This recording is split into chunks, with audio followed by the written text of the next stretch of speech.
Hello hello. मेरी आवाज़ आप लोगों तक पहुंच रही है? अगर पहुंच रही होगी तो थम्स अप ज़रूर करें। मेरे ख्याल से हम लोग लाइव हो चुके हैं। यहाँ पे सेक्शनल टेस्ट आज हम लोग देखेंगे। यहाँ पे सेक्शनल टेस्ट नंबर यहाँ पे 5 होगा। टोटल हम लोग 40 टेस्ट सीरीज यहाँ पे कंप्लीट करने वाले हैं। डेली की डेली आपको मॉर्निंग में 10 बजे पूरी तरीके से लाइव होती है। आप लोगों से डेली की डेली मैं रिक्वेस्ट करता हूँ कि कोशिश कीजिए कि पेन और कॉपी निकाल के खुद से ही अपना असेसमेंट करें, खुद अपने आप को आंकने का प्रयास करें कि ईमानदारी से देखिए। ईमानदारी जो ही है कि आपको किसी भी परीक्षा में सफल आपको बनाएगा। अगर आपके अंदर खुद ऑनेस्टी नहीं रहेगी तो हमेशा से फिर समस्या आएगा। ऐसे आप ठीक है कमेंट करते चलेंगे, अपने आप का कभी भी आप सही से एनालिसिस नहीं कर पाएंगे कि आखिर मेरा एक्चुअल में कितने क्वेश्चन यहाँ पे सही हो रहा है। यहाँ पे आपको पूरा टाइम मिल जाता है। लगभग 150 क्वेश्चन यहाँ पे देख पा रहे हैं भारतीय संविधान और राज्य व्यवस्था के अंतर्गत। यहाँ पे मैंने 1 इसीलिए किया है कि इसका 2 भी आएगा। इसका मतलब कि टोटल आपको 300, पिछले बार पॉलिटी में काफ़ी अच्छा प्रश्न बनाया गया था बीपीएससी के अंतर्गत, तो वैसे प्रश्नों को भी हम लोग बहुत अच्छे तरीके से डील करेंगे। 300 यहाँ पे प्रश्न शामिल होगा पॉलिटी के अंतर्गत, जिससे यहाँ पे उम्मीद की जा रही है कि इससे यहाँ पे बीपीएससी बाहर यहाँ पे ना पूछे। काफ़ी अच्छे यहाँ पे क्वेश्चन का पूरी तरीके से कंपाइल किया गया है। तो चलिए हम लोग क्लास को शुरू करते हैं। यहाँ पे वीडियो को लाइक आप लोग करते चले एंड चैनल को भी सब्सक्राइब आप लोग ज़रूर कर सकते हैं।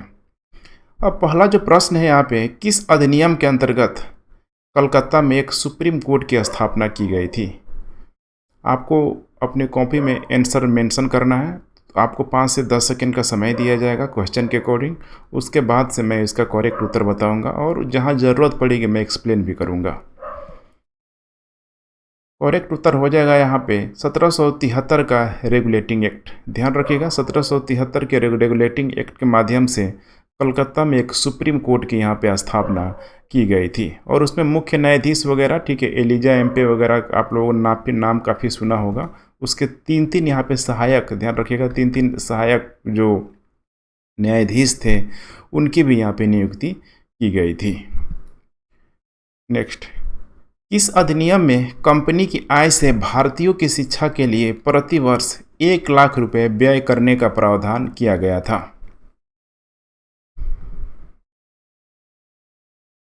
इसका करेक्ट उत्तर हो जाएगा 1813 का चार्टर अधिनियम। ध्यान रखिएगा, 1813 का चार्टर अधिनियम के माध्यम से यहाँ पे यह मतलब अधिकार दिया गया था कि भारतीयों को प्रति वर्ष 1 लाख रुपए शिक्षा पे व्यय करने का यहाँ पे अधिकार दिया गया था। किस अधिनियम के तहत ईस्ट इंडिया कंपनी विशुद्ध रूप से प्रशासनिक यहाँ पे निकाय बनी रही? देखिए यहाँ पे पूछ रहा है कि ईस्ट इंडिया कंपनी विशुद्ध रूप से प्रशासनिक निकाय के रूप में यहाँ पे पूरी तरीके से बनी रही यहाँ पे, तो इसका करेक्ट उत्तर यहाँ पे हो जाएगा 1833 का चार्टर अधिनियम। ध्यान रखिएगा, 1800 यहाँ पे 33 का चार्टर अधिनियम। इसकी कुछ और भी खासियत है, जैसे कि इस अधिनियम के माध्यम से गवर्नर जनरल को भारत का गवर्नर जनरल यहाँ पे बना दिया गया। और उसमें पहला जो देखिए गवर्नर जनरल जो बना यहाँ पे विलियम बेंटिक, ये नाम याद रखिएगा, कितने बार पूछा जाता है, ठीक है। पहला गवर्नर कौन था, गवर्नर जनरल कौन था, वायसराय कौन था, तो अच्छे तरीके से आपको एक बार रिकॉल होना चाहिए, अदरवाइज फंसने का पूरी तरीके से चांस होता है। नेक्स्ट, किस अधिनियम के तहत भारत में कंपनी के अधीन क्षेत्र को पहली बार ब्रिटिश अधिपत्य का क्षेत्र कहा गया? ये सवाल काफ़ी पूछा जा चुका है। चैलेंजिंग टास्क आप लोगों के लिए, इसको एकदम सही करके आपको दिखाना है। किस अधिनियम के तहत भारत में, मैंने भारत को यहाँ पे पूरी तरीके से कंपनी के अधीन क्षेत्र को पहली बार ब्रिटिश अधिपत्य का यहाँ पे क्षेत्र कहा गया है? इसका करेक्ट उत्तर हो जाएगा यहाँ पे 1784 का पिट्स इंडिया एक्ट। ध्यान रखिएगा, 1784 का पिट्स इंडिया के तहत, ठीक है, उस समय यहाँ पे ठीक है विलियम जो पिट था, ध्यान रखिएगा, विलियम जो पिट था यहाँ पे ब्रिटिश का जो तत्कालीन जो युवा मंत्री था विलियम पिट, उसी के नाम पे इसको ठीक है पिट्स इंडिया एक्ट यहाँ पे रखा गया।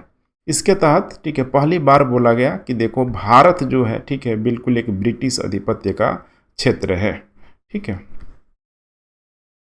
किस अधिनियम द्वारा बोर्ड ऑफ कंट्रोल की स्थापना की गई थी? अब यहाँ पे 2 चीज़ था, एक यहाँ पे ठीक है बोर्ड ऑफ कंट्रोल था BOD और एक था यहाँ पे COD। ध्यान रखिएगा, ठीक है, BOD और यहाँ पे COD। तो COD तो पहले से चल रहा था कंपनी को, ठीक है, नियंत्रित करने के लिए, जिसमें बहुत सारे इसमें जो अच्छे अच्छे शेयर धारक थे। बाद में यहाँ पे जब सेपरेट कर दिया तो BOD की भी यहाँ पे स्थापना की गई थी। अब यही पूछ रहा है कि किस अधिनियम द्वारा बोर्ड कंट्रोल यहाँ पे नियंत्रण की स्थापना किया गया था, कौन सा एक्ट इसमें होगा? करेक्ट उत्तर आपको बताना है, ठीक है। इसका करेक्ट उत्तर हो जाएगा यहाँ पे 1784 का पिट्स इंडिया एक्ट। ध्यान रखिएगा, 1784 का पिट्स इंडिया एक्ट, इसी के तहत बोर्ड ऑफ कंट्रोल की स्थापना की गई, जिसके तहत यहाँ पे कहा जा रहा है कि जो भारत में कंपनी के जो भी नागरिक हैं, सैन्य है, राजस्व है, इन सारे चीज़ों को यहाँ पे कंट्रोल, ठीक है, BOD के अंतर्गत यहाँ पे रहेगा। यहाँ पे कुल मिलाकर आप समझ सकते हैं कि कंपनी के जो कार्य थे ना, मतलब जैसे कि एक राजनीतिक कार्य हो गया और फिर कंपनी का जो आर्थिक कार्य हो गया, सबको यहाँ पूरी तरीके से सेपरेट कर दिया गया। 1858 का भारत शासन अधिनियम के संदर्भ में गलत कथन यहाँ पे कौन सा है? अब यहाँ पे आपको देखना है कि सही पूछ रहा है या फिर गलत पूछ रहा है, ठीक है। चलिए हम लोग देखते हैं बारी बारी से। देखिए, कह रहा है कि नंबर 1, द्वैध शासन समाप्त हो गया। बिल्कुल सही है। यहाँ पे द्वैध शासन समाप्त होने का मतलब कि अब ब्रिटेन का यहाँ पे पूरी तरीके से कंट्रोल हो गया। कंट्रोल तो पहले भी था, लेकिन अब वहाँ की क्राउन का, ध्यान रखिएगा, ब्रिटेन की क्राउन का पूरी तरीके से, ठीक है, भारत को उसके अधिपत्य कर दिया गया। राज्य सचिव की सहायता के लिए सलाह परिषद का, यहाँ पर सलाहकारी जो परिषद का गठन किया गया, ये भी बिल्कुल सही है। राज्य जो सचिव, ध्यान रखिएगा, ये कोई भारत का व्यक्ति नहीं होता था, ये ब्रिटेन का व्यक्ति होता था, ब्रिटेन में रहता था और इसका जो वेतन था भारत के राजकोष से दिया जाता था। भारत में कंपनी के शासन को समाप्त कर दिया। अभी मैंने बताया था, जब यहाँ पे डायरेक्ट क्राउन के अंतर्गत ही आ गया तब कोई कंपनी नहीं, कोई BOD नहीं, कोई COD नहीं, सब खत्म। भारत के गवर्नर जनरल का नाम यहाँ पे वायसराय कर दिया। बिल्कुल सही है। यहाँ पे भारत के जो गवर्नर जो जनरल था, ठीक है, वही जो अंतिम जो गवर्नर जनरल था, ध्यान रखिएगा, कैनिंग था, ध्यान रखिएगा, उसी कैनिंग को यहाँ पे वायसराय यहाँ पे बना दिया गया। तो चारों के चारों ऑप्शन करेक्ट हो जाएगा। इसीलिए पूछ रहा है कि गलत कौन है यहाँ पे, तो सारा का सारा गलत ही है, ठीक है। तो इसीलिए होगा उपयुक्त में से कोई नहीं, अर्थात यहाँ पे ई। BPS यही होशियारी किया है। देखिए यहाँ पे कोई लफड़ा ही नहीं होगा, ठीक है, या तो ई होगा नहीं तो बाकी का ऑप्शन होगा।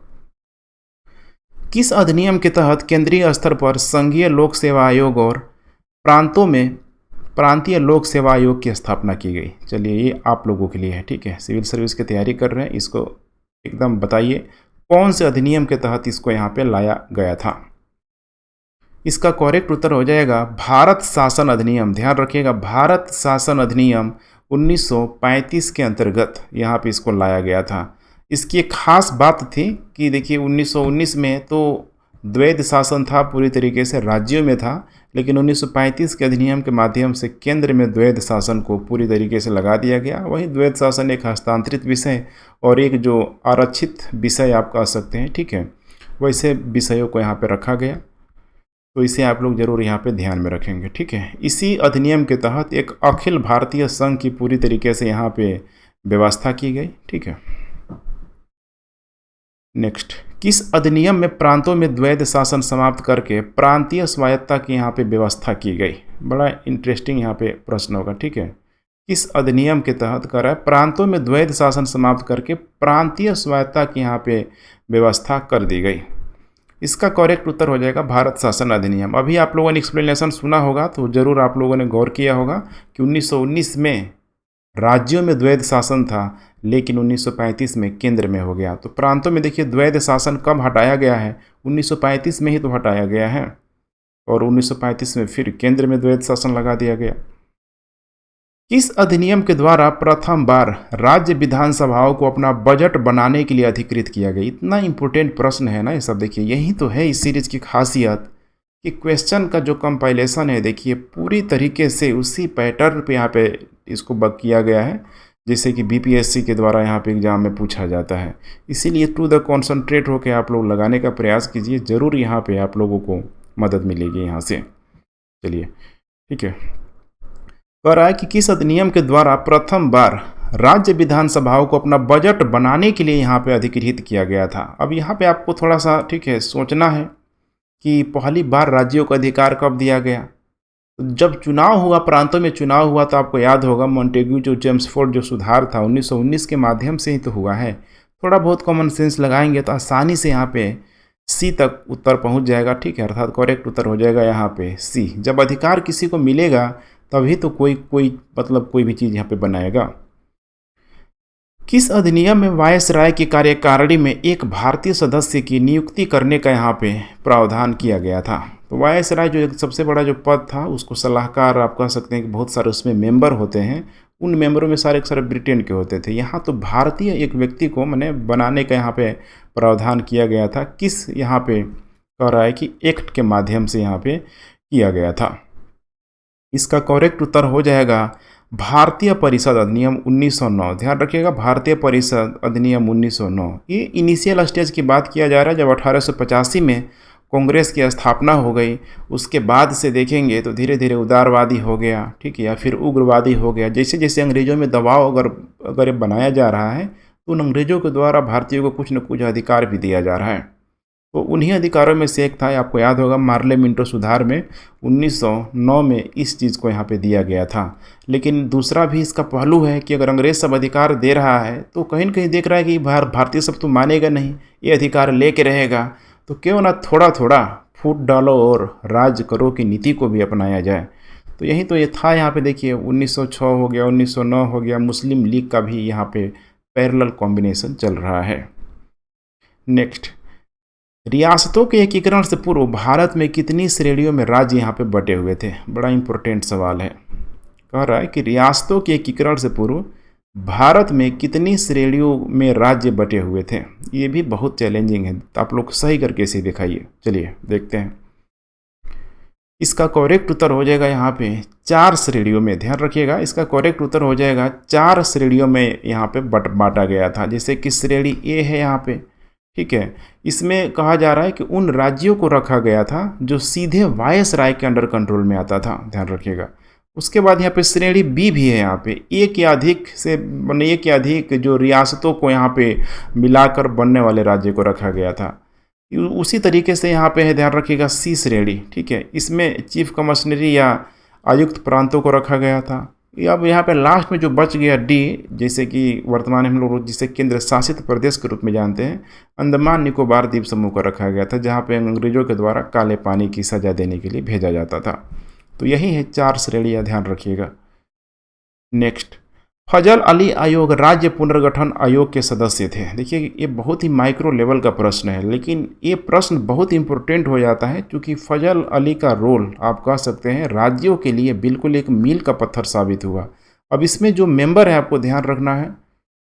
चलिए करेक्ट उत्तर मैं इसका मेंशन कर दे रहा हूँ। करेक्ट उत्तर हो जाएगा यहाँ पे ई क्यों होगा? तो इसमें देखिए राज्य पुनर्गठन आयोग जो फजल अली के साथ साथ हृदयनाथ कुंजरू थे, KM पाणिकर थे, ध्यान रखिएगा, यही 2 लोग थे यहाँ पे, ठीक है। तो ए और बी यहाँ पे बिल्कुल सही है, इसीलिए करेक्ट उत्तर ये हो जाएगा। पट्टाभी सीतारामैया और SK धर यहाँ पे फजल अली आयोग के मेंबर नहीं थे। SK धर आयोग का यहाँ पे गठन कब किया गया था? SK धर आयोग का गठन कब किया गया था? बहुत आसान सा सवाल है मेरे ख्याल से, ठीक है। इसका करेक्ट उत्तर हो जाएगा यहाँ पे ई क्यों होगा? तो यहाँ पे 1947 में, ध्यान रखिएगा, SK धर आयोग का गठन किया गया था और इसके आधार पर, ध्यान रखिएगा, राज्यों का गठन न करने की यहाँ पे सिफारिश किया गया था। मैंने भाषा के आधार पर बोला गया था कि भाषा के आधार पर गठन यहाँ पे नहीं किया जाएगा। आशा करता हूँ कि दोनों में आप थोड़ा अंतर, ठीक है, कुछ न कुछ आप लोगों को समझ में आ रहा होगा, ठीक है। तो भाषाई के दृष्टि से यहाँ पे इसको किया गया था कि भाई किया जाए भाषा के आधार पे कि नहीं किया जाए। तो इसने जो रिकमेंड किया, जो भी सिफारिश दिया कि भाषा के आधार पे, ठीक है, गठन करना पूरी तरीके से सही नहीं होगा। संविधान सभा का गठन किसकी संस्तुतियों के आधार पर यहाँ पे किया गया था? किसकी संस्तुतियों पर के आधार पे किया गया था? बड़ा अच्छा सा सवाल है, ठीक है, और आशा करता हूँ कि बहुत लोग इसमें आप लोग गलत भी करेंगे, ठीक है। तो संविधान सभा का गठन का जो प्रावधान किया गया था, करेक्ट उत्तर हो जाएगा यहाँ पे कैबिनेट मिशन। ध्यान रखिएगा, कैबिनेट मिशन, ठीक है। और कैबिनेट मिशन आया कब था? तो 1946 में यहाँ पे कैबिनेट मिशन यहाँ पे आया हुआ था और इसी के आधार पे कैबिनेट मिशन के द्वारा बोला गया था कि चलो भाई अब तुम लोग संविधान सभा का गठन करो, अपना संविधान बनाओ। तब वहाँ पे इस संविधान सभा का चुनाव करने के लिए शायद अगस्त वगैरह के महीने में, ठीक है, पूरे भारत में यहाँ पे चुनाव हुआ था। प्रांतों ने भी इसमें पार्टिसिपेट किया था। मुस्लिम, ठीक है, लीग तो धीरे धीरे इससे बाहर ही हुआ, लेकिन उस चुनाव में पार्टिसिपेट किया था, उसको बहुत अच्छा वोट यहाँ पे नहीं मिला। इसीलिए जब नवंबर के महीने में जब संविधान सभा का निर्माण होने लगा तो फिर देखेंगे कि पहला ही जो बैठक में मुस्लिम लीग बिल्कुल पृथक रहा। ठीक है, तो इसे भी आप लोग ध्यान रखेंगे। संविधान सभा की देखिए प्रथम बैठक यहाँ पे कब हुई थी, प्रथम बैठक कब हुई थी, देखिए बड़ा इंपॉर्टेंट है, 9 दिसंबर 1946।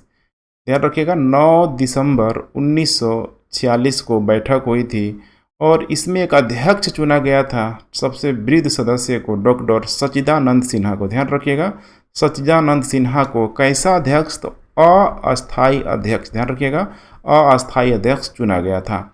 दोबारा जब बैठक हुआ 11 दिसंबर को, ध्यान रखिएगा 11 दिसंबर को, तो उसमें परमानेंटली माने अस्थायी रूप से डॉक्टर राजेंद्र प्रसाद को संविधान सभा का अध्यक्ष चुना गया। दोनों में अंतर है। संविधान सभा की प्रथम बैठक में किसे अस्थायी अध्यक्ष चुना गया, देखिए अभी मैंने बताया ही, आ गया प्रश्न, डॉक्टर सच्चिदानंद सिन्हा को यहाँ पे चुना गया। किस रियासत के प्रतिनिधि संविधान सभा में सम्मिलित यहाँ पे कह रहा है कि नहीं हुए थे। ध्यान रखिएगा, संविधान सभा में सम्मिलित नहीं हुए थे। ठीक है, तो इसमें हो जाएगा हैदराबाद। हैदराबाद इसमें सम्मिलित नहीं हुआ था, क्योंकि इसकी तो मंशा कुछ और ही थी, सेपरेट ही रहना चाहता था।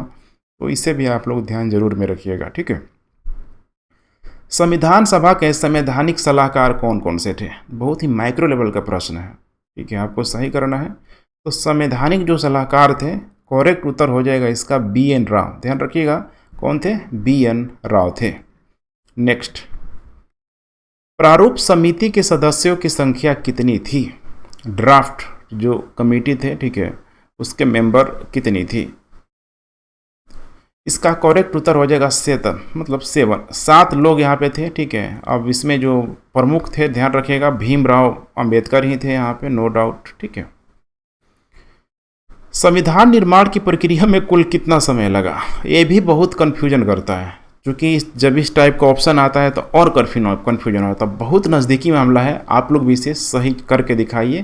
करेक्ट उत्तर क्या होगा, इसका करेक्ट उत्तर हो जाएगा, देखिए D हो जाएगा। 2 वर्ष 11 माह और 18 दिन लगा हुआ है। ध्यान रखिएगा, 2 वर्ष 11 माह और 18 दिन। इसीलिए बोला जाता है कि मोटे तौर पर भारतीय संविधान को बनाने में 3 साल के लगभग यहाँ पे लग गया।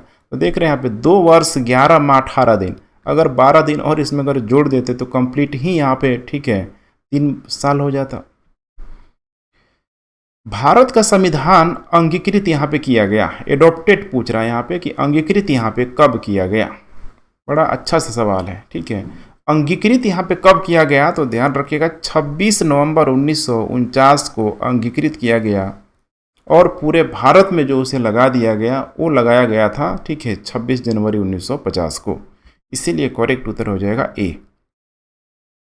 प्रारूप समिति ने संविधान के प्रारूप पर विचार विमर्श करने के बाद कब संविधान सभा के समक्ष अपनी रिपोर्ट यहाँ पे प्रस्तुत की थी। प्रारूप ड्राफ्ट कमेटी की यहाँ पे बात की जा रही है, कब यहाँ पे पेश की थी, तो ये किया हुआ था, ध्यान रखिएगा 1948 में 21 फरवरी 1948 को यहाँ पे संविधान सभा के समक्ष अपनी रिपोर्ट को पूरी तरीके से प्रारूप कर दी कि हमें भाई किधर किधर किस दिशा में कैसे यहाँ पे लेके हमें जाना है पूरी तरीके से। ठीक है, मैंने एक समझ रहे हैं ना, सारा चीज़ तो था ही, हर एक प्रावधान पे पूरी तरीके से डिस्कशन हो रहा था। इसके लिए आपको एक सीरीज़ देखना चाहिए। ठीक है, बड़ा इंपॉर्टेंट जो सीरीज़ है यहाँ पे, संविधान कॉन्स्टिट्यूशन करके एक सीरीज आ जाएगा, बहुत ही शानदार तरीके से बनाया गया। इस सीरीज को देखेंगे तो एक अच्छा खासा आपको आइडिया मिल जाएगा। प्रारूप समिति के सदस्य DP खेतान की मृत्यु के बाद किसको सदस्य यहाँ पे बनाया गया, तो ध्यान रखिएगा DP खेतान की मृत्यु के बाद किसको यहाँ पे सदस्य बनाया गया।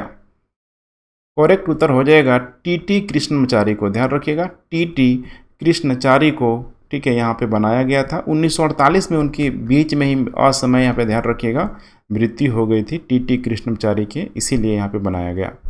तो इसमें 7 जो मेंबर थे, ठीक है, आप लोगों को तो मैंने बताया था, जैसे कि राजेंद्र प्रसाद का नाम, ठीक है, भीमराव अंबेडकर का नाम, एन गोपाल स्वामी अयंगर का नाम, अल्लादी कृष्ण का नाम, कन्हैया लाल मल्लिकार का नाम, ठीक है, सैयद मोहम्मदुल्ला का नाम, माधव का नाम, ठीक है, और एक हो जाएगा टीटी कृष्णाचार्य का। तो देख रहे हैं यहाँ पे थोड़ा सा ध्यान से देखेंगे तो लगेगा कि अधिकतर जो नाम है, ठीक है, कृष्ण का ही जो पर्यायवाची जो नाम है, उन्हीं नामों को इसमें सम्मिलित यहाँ पे किया गया है। एक जो नाम है सैयद, ठीक है, मोहम्मद सदुतुल्ला का नाम आप लोग ध्यान रखिएगा, और इसके अलावा अंबेडकर का नाम।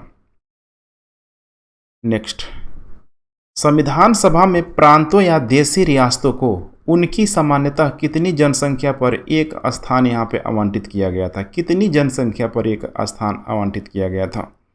बड़ा इंटरेस्टिंग सवाल है, तो ध्यान रखिएगा। जो चुनाव किया गया था 10 लाख की जनसंख्या पर ही किया गया था, ठीक है। अप्रत्यक्ष तरीके से यहाँ पे किया गया था, डायरेक्टली यहाँ पे चुनाव नहीं हुआ था, लेकिन इसमें वैसे लोग थे, इतिहासकारों के द्वारा इंजाम भी लगाया जाता है कि सारी जो संविधान सभा की जो मेंबर थी पूरी तरीके से कांग्रेस में ही थी, लेकिन ऐसा कहना पूरी तरीके से निराधार होगा। खैर वो हमारा मेंस का पार्ट है, ठीक है। यहाँ बस आप समझिएगा 10 लाख। आरंभ में संविधान सभा के सदस्यों की कुल संख्या कितनी यहाँ पे निश्चित की गई थी? ध्यान रखिएगा, कितनी निश्चित की गई थी टोटल जो मेंबर थे। तो 1946 में जो कैबिनेट मिशन के संस्तुति के आधार पे टोटल जो सीट जो किया गया था, इसमें ध्यान रखिएगा 389 इसमें यहाँ पे किया गया था, जिसमें आप 292 के आसपास यहाँ पे जो ब्रिटिश जो प्रांत थे, ठीक है, 4 जो थे यहाँ पे चीफ कमिश्नरी के रूप में थे, और 93 के आसपास यहाँ पे ध्यान रखिएगा देसी रियासत थे। तो यहाँ पे अगर इसको जोड़ेंगे तो टोटल जो आएगा 389 आएगा, ठीक है। संविधान सभा की प्रथम बैठक कहाँ हुई थी? बड़ा इंटरेस्टिंग सवाल है। तो प्रथम जो बैठक हुई थी, ठीक है, 9 दिसंबर 1946 को, कहीं और नहीं हुआ था, नई दिल्ली में हुआ था, ठीक है, संसद भवन में हुआ था। आज खैर तो एक नया संसद भवन भी तैयार है, ठीक है, बिस्टा। चलिए, संविधान के प्रारूप पर संविधान सभा में कुल कितने दिन यहाँ पे बहस हुई? बड़ा इंटरेस्टिंग सवाल है। अब आपको समझ में आ रहा है कि नहीं आ रहा है कि संविधान जब सभा चल रही तो संविधान सभा के 2 काम था। एक तो काम था कि पूरे भारत में जो लॉ एंड ऑर्डर को किस तरीके से मेंटेन किया जाए, राजनीतिक कार्य के साथ साथ, यहाँ पे ध्यान, राजनीतिक प्रशासनिक कार्य के साथ साथ उस समय दोहरी प्रणाली यहाँ पे चल रही थी कि उनका पूरा का पूरा एक संविधान का भी निर्माण करना था। तो आसान नहीं था, इसीलिए बीच बीच में गैप होता था ना, कहीं कहीं कोई मसला, कहीं कुछ ना कुछ यहाँ अगर हो जाए राज्यों में, तो उसके लिए भी फिर अलग से मीटिंग वहाँ पे होती थी। तो ध्यान रखिएगा। तो संविधान सभा के प्रारूप पर संविधान में कुल कितने दिनों की यहाँ पे बहस हुई? इसका करेक्ट उत्तर हो जाएगा 114 दिन। ध्यान रखिएगा, 114 दिन यहाँ पे पूरी तरीके से बहस हुई। बनने में पूरा का पूरा 114 दिन का जो बहस है, यही जो बहस हुआ है 2 वर्ष, ठीक है। अभी मैंने बताया था 11 माह, और यहाँ पे कितना था, 18 दिन के आसपास था। कुल जो इसमें खर्च हुआ, चूँकि ठीक है, कुल जो इसमें खर्च हुआ ये भी पूछ सकता है। उस समय के हिसाब से देखा जाए तो 6.4 करोड़ रुपए का खर्च आया हुआ था। नेक्स्ट, मूल संविधान में कह रहा है कि मूल संविधान में कुल कितने भाग थे? मूल संविधान में कुल कितने भाग थे बताइए आप लोग, ठीक है। इसका करेक्ट उत्तर हो जाएगा 22। ध्यान रखिएगा, मूल संविधान में 22 भाग थे उस समय। 22 भाग, 395 अनुच्छेद और 8 अनुसूची था। ये भी पूछ सकता है। अब इसमें जो चेंज हुआ है, आज इसकी संख्या बढ़ गई है, ठीक है। नेक्स्ट, निम्नलिखित में से किस समिति के अध्यक्ष डॉक्टर राजेंद्र प्रसाद थे? बड़ा कॉम्प्लिकेटेड सवाल दे दिया, लेकिन ध्यान रखिएगा, बीपीएससी दे रहे हैं तो बिहार में उस समय जो भी एक स्वतंत्रता सेनानी था, उससे संबंधित किसी भी सब्जेक्ट में आए, उसका नाम या फिर जो भी उनके द्वारा, ठीक है, जो भी योगदान रहा है उस समय, आपको जरूर ध्यान देना चाहिए। देखिए, डॉक्टर राजेंद्र प्रसाद जनरलाइज प्रश्न देता तो सब कोई बना देता, लेकिन यहाँ पे सीधे पूछ लिया कि किस समिति के अध्यक्ष थे। बताइए उत्तर आप लोग। इसका जो उत्तर होगा, करेक्ट उत्तर होगा ई क्यों होगा? देखिए, तो यहाँ पे 2 विकल्प सही है। पहला तो राष्ट्रीय ध्वज संबंधी तदर्थ समिति, इसके सदस्य थे, और दूसरा वो संचालन समिति के अध्यक्ष थे। आवास समिति के अध्यक्ष यहाँ पे डॉक्टर राजेंद्र प्रसाद नहीं थे, पट्टाभी सीतारमैया थे। और कार्य जो संचालन संबंधी समिति के जो सदस्य थे के.एम. मुंशी, ठीक है, मुंशी थे, ठीक है। नेक्स्ट, निम्नलिखित में से किस समिति के अध्यक्ष जवाहरलाल नेहरू थे? ध्यान रखिएगा, जवाहरलाल नेहरू थे। ये तो आसान सा प्रश्न है, इसमें जितना भी आप समिति देख रहे हैं, ठीक है, यहीं पे मैं रोक दे रहा हूँ, ये सबके अध्यक्ष थे या फिर नहीं थे, यही आपको यहाँ पे बताना है, ठीक है। इसमें से देखिए, ठीक है, इसका भी करेक्ट उत्तर होगा यहाँ पे 30 का, यहाँ पे ध्यान रखिएगा 30 का करेक्ट उत्तर यहाँ पे ई होगा। ई क्यों होगा? तो देखिए, संघीय शक्ति संबंधी समिति के अध्यक्ष थे। वित्त एवं स्टाफ समिति का अध्यक्ष, ध्यान रखिएगा, नहीं थे। मौलिक अधिकारों संबंधी उप जो संबंधी थे, ठीक है, इसके भी अध्यक्ष नहीं थे। कृपलानी मेरे ख्याल से शायद थे, ठीक है, जेबी कृपलानी। संघीय संविधान समिति के अध्यक्ष जवाहरलाल नेहरू थे। तो करेक्ट यहाँ पे होगा ए और दूसरा हो जाएगा डी, इसीलिए दो उत्तर सही है। करेक्ट उत्तर हो जाएगा ई।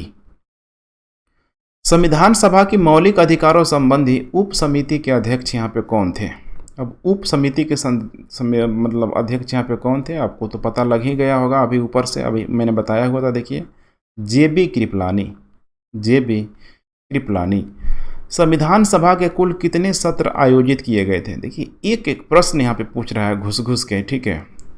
तो कुल जो यहाँ पे सत्र जो आयोजित किया गया था 12 सत्र, ध्यान रखिएगा 12 सत्र। ऐसे तो नॉर्मली 11 सत्र ही किया गया था, लेकिन इसमें एक विशेष सत्र का भी आयोजन किया गया था। ध्यान रखिएगा, विशेष सत्र का आयोजन किया गया था, ठीक है।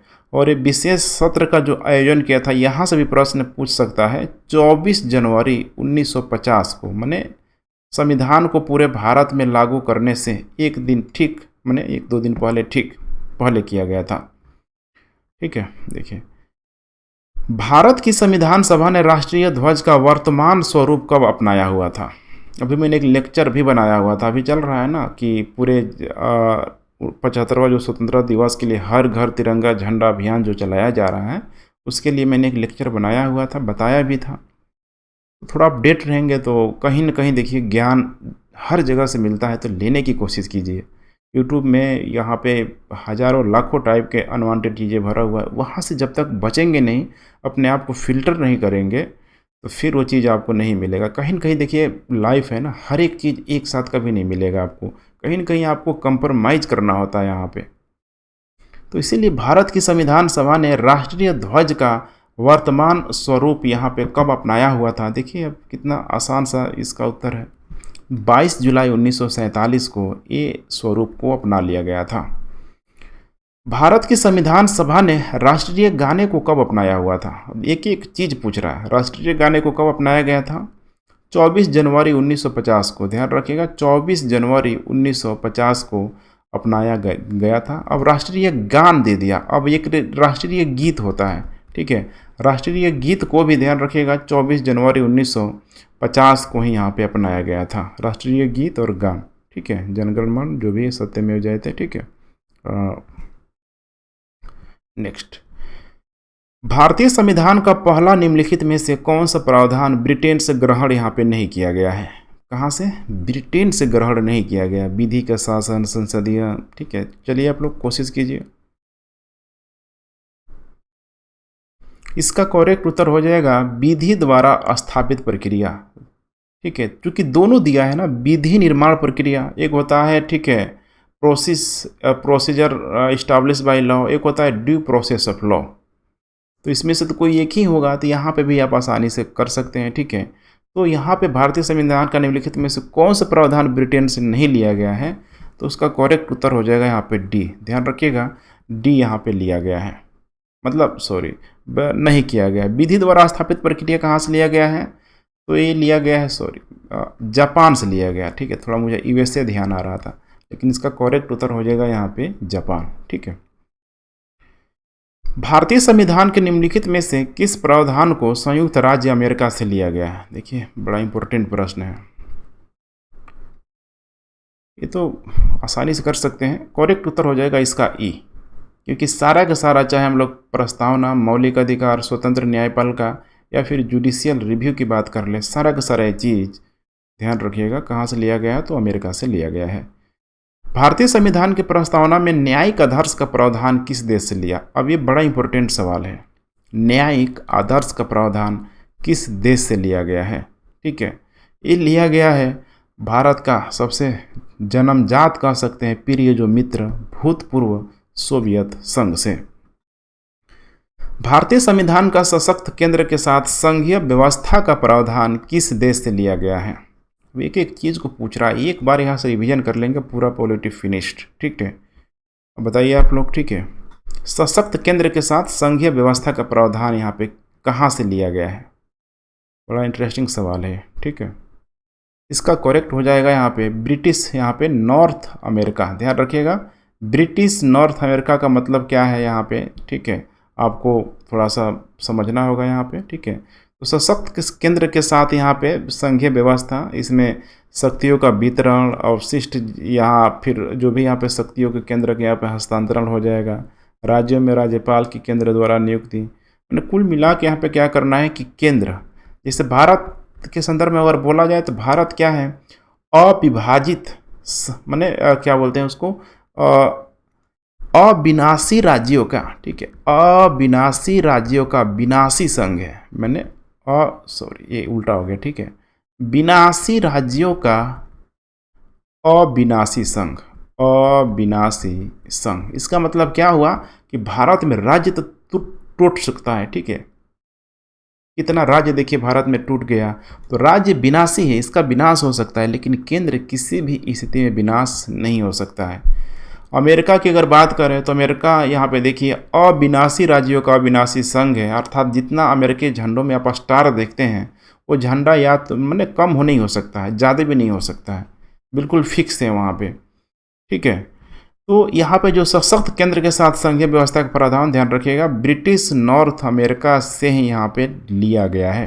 ठीक है, चलिए, भारतीय संविधान में समवर्ती सूची का प्रावधान किस देश से लिया गया है? समवर्ती सूची का प्रावधान, ये तो बहुत बड़ा आसान सा सवाल है। इसका करेक्ट उत्तर हो जाएगा यहाँ पे ऑस्ट्रेलिया से ये लिया गया है। भारतीय संविधान में उच्च सदन के सदस्यों का निर्वाचन का प्रावधान किस देश से लिया गया है? तो यहाँ पे थोड़ा तेज़ी में चलते हैं। ठीक है, क्योंकि बहुत मेरे ख्याल से स्लो लगता हो गया। ठीक है, थोड़ा सा आप स्पीड बढ़ाइए अपनी। तो उच्च सदस्यों के निर्वाचन का प्रावधान दक्षिण अफ्रीका से, ध्यान रखिएगा दक्षिण अफ्रीका से यहाँ पे लिया गया है। ठीक है, किसके द्वारा भारतीय संविधान की प्रस्तावना को संविधान का परिचय पत्र की संज्ञा दी गई? अब ये बड़ा इंपॉर्टेंट सवाल हो सकता है। ठीक है, संविधान की प्रस्तावना को परिचय पत्र की संज्ञा दी गई। ठीक है, इसमें एक व्यक्ति का नाम आता है। ठीक है, प्रीएम्बल से रिलेटेड, उनका नाम है NN पालकीवाला। ध्यान रखिएगा, NN पालकीवाला ने अपनी प्रस्तावना को, मैंने जो भारत की प्रस्तावना को, ठीक है, बिल्कुल संविधान का परिचय पत्र, इंट्रोडक्शन जो पार्ट होता है उसके रूप में बताया। भारतीय संविधान की प्रस्तावना किसके द्वारा प्रारूपित की गई थी? ध्यान से देखते चलिए, किसके द्वारा प्रारूपित की गई थी? इसका करेक्ट उत्तर हो जाएगा जवाहरलाल नेहरू। ध्यान रखिए, प्रस्तावना की बात किया जा रहा है, और प्रस्तावना को आपको पता होना चाहिए कि जब 9 दिसंबर, ठीक है, 9 दिसंबर 1946 को पहली बैठक हुई, उसी समय इस प्रस्तावना को जवाहरलाल नेहरू ने बहुत अच्छे से पूरे संविधान सभा के सदस्यों के समक्ष रखा। बड़ा अच्छे से व्याख्या किया गया। पढ़िएगा आप 11th की NCERT, 11th या 12th की। ठीक है, हिस्ट्री पढ़िएगा। ठीक है, मेरे ख्याल से 11th या 12th कोई एक ही, ठीक है, 3 जो वॉल्यूम है उसी में इतना अच्छे से बताया गया है, दिखाया गया है कि देखो एकदम। ठीक है, हिस्ट्री या पॉलिटी, मेरे ख्याल से पॉलिटी ही है। ठीक है, थोड़ा कन्फ्यूजन हो रहा है। ठीक है, पॉलिटी है शायद। सर्वप्रथम किस देश के संविधान में प्रस्तावना को सम्मिलित किया गया था? कहाँ के संविधान में प्रस्तावना को सम्मिलित किया गया था? ये हुआ था कनाडा में।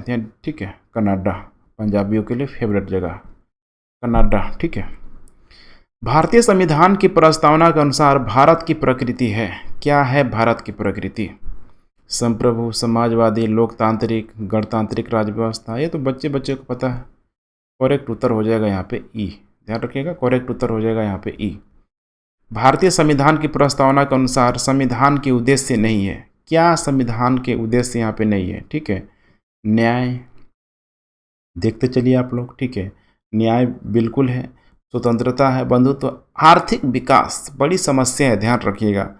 ये पहले फंडामेंटल जो राइट था उसमें रखा गया था, देखिए इकोनॉमिकल, लेकिन बाद में हटा दिया गया। तो इसीलिए संविधान का कोई ऐसा उद्देश्य नहीं है, ये किसी भी देश में संभव नहीं है यहाँ पे, इसे भी आप लोग ध्यान में रखिएगा, ठीक है।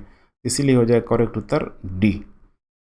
प्रस्तावना में उल्लेखित किस शब्द का अर्थ है भारत किसी भी विदेशी और आंतरिक शक्ति के नियंत्रण से पूर्णतः मुक्त यहाँ पे राष्ट्र है। देखिए, तो ये किस पे हो सकता है, खुद थोड़ा सा आप सोचने की प्रयास कीजिए, ये ऐसा कब होगा। ये कोई भी विदेशी और आंतरिक शक्ति से नियंत्रण यहाँ पूर्णतः मुक्त है। समाजवादी, संप्रभुता, लोकतांत्रिक, गणतांत्रिक, इन सब मिल गया वाला को। सोबरन, सोबरन कंट्री का मतलब है यहाँ पे कि बिल्कुल वो इंडिपेंडेंट है, किसी तरह से वो किसी देश पे पूरी तरीके से डिपेंडेंट नहीं है, ठीक है। तो आप खुद, आप लोगों से एक सवाल पूछता हूँ, आप सोबरन है? थोड़ा सोच के बताइएगा, ठीक है। नेक्स्ट 47 में समाजवादी शब्द संविधान की प्रस्तावना में किस संवैधानिक संशोधन के द्वारा यहाँ पे जोड़ा गया था, ठीक है। समाजवादी शब्द को, ये तो बहुत आसान सा सवाल है, ठीक है। 42वें संविधान संशोधन, ध्यान रखिएगा, 42वें संविधान संशोधन के माध्यम से जोड़ा गया था। भारतीय संविधान की प्रस्तावना में कितने प्रकार के न्याय का उल्लेख किया गया है? कितने प्रकार का न्याय का उल्लेख किया गया है आपको यहाँ पे बताना है, ठीक है।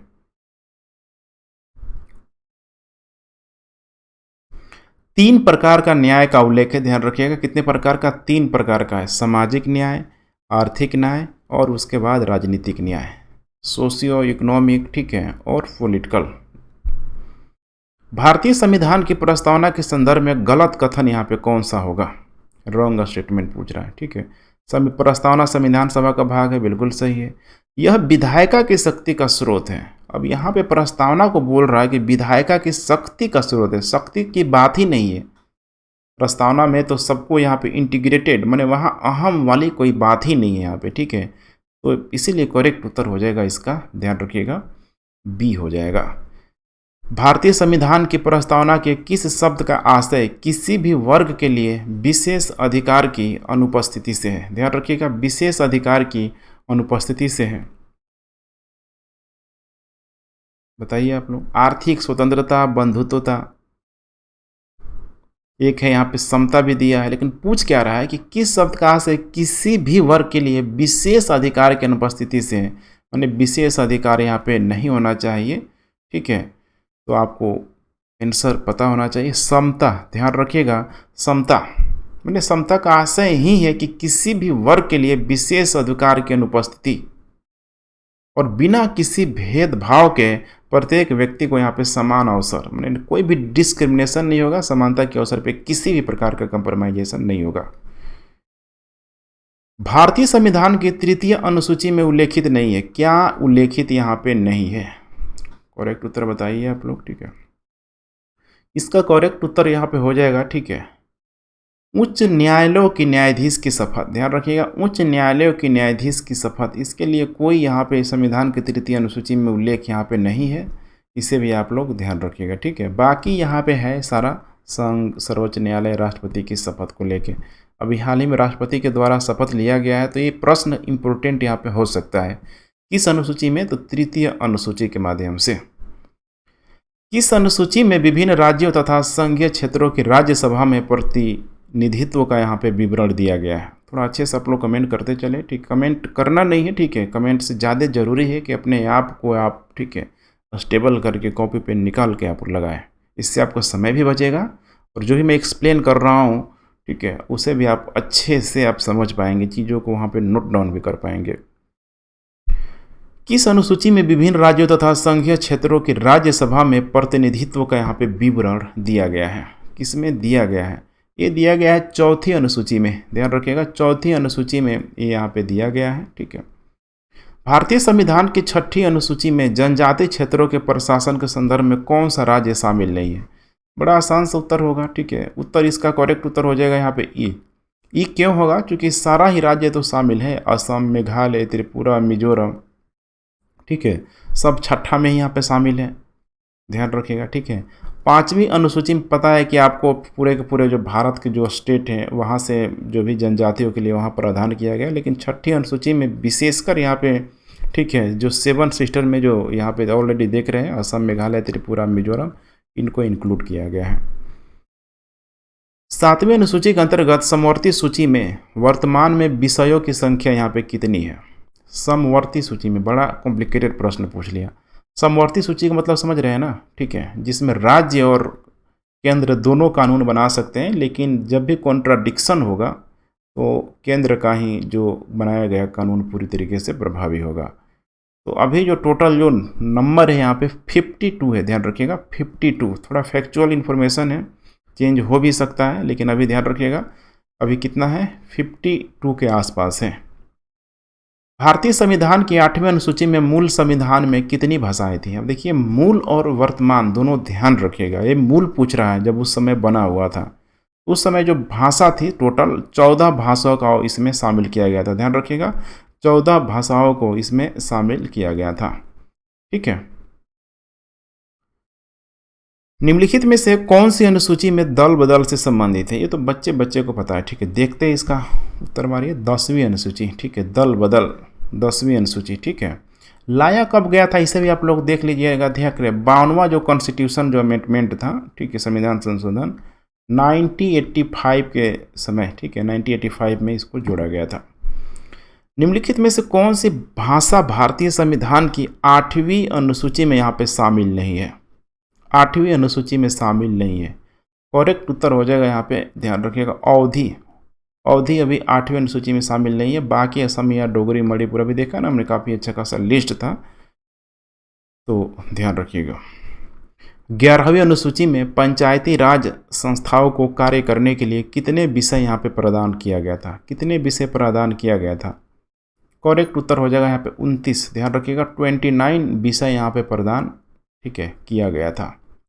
नेक्स्ट 59, 12वीं अनुसूची में शहरी क्षेत्र की स्थानीय स्वशासन संस्थाओं को कार्य करने के लिए कितने विषय प्रदान किए गए थे?